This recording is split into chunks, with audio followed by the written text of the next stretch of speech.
When you picture the next frontier of American innovation, you probably don't picture a switchgrass field in Alabama. But here we are.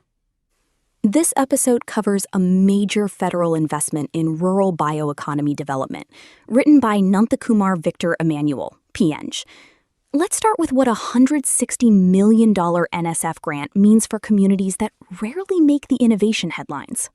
The question this post puts on the table is whether rural regions can move from supplying raw materials to anchoring entire high-tech industries, and what it actually takes to make that shift happen at scale. The post frames the stakes directly. Innovation flourishes when research, entrepreneurship, capital, workforce development, and industry move together. That's the design logic behind Bridges, bio-based rural innovation for domestic growth and economic security, the NSF Regional Innovation Engine Award going to the University of Tennessee, HudsonAlpha Institute for Biotechnology, and Auburn University, worth up to $160 million over a decade. So this isn't a research grant in the traditional sense. It's funding an entire pipeline, from lab discovery through commercialization, startup creation, and workforce training. The idea is a self-sustaining ecosystem, not a one-time project. The feedstock angle is where it gets concrete.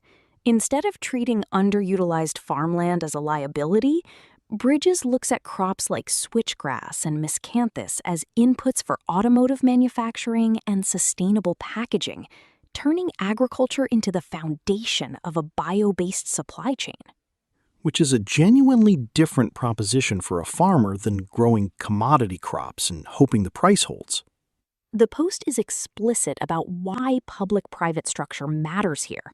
Universities supply research and talent, industry brings commercialization expertise, government reduces early-stage risk, and community organizations make sure the opportunity reaches local workers and businesses, not just the institutions. The ambition is stated plainly. If Bridges delivers, it could attract billions in private investment, create thousands of jobs, and give Alabama and Tennessee a leading position in the bioeconomy.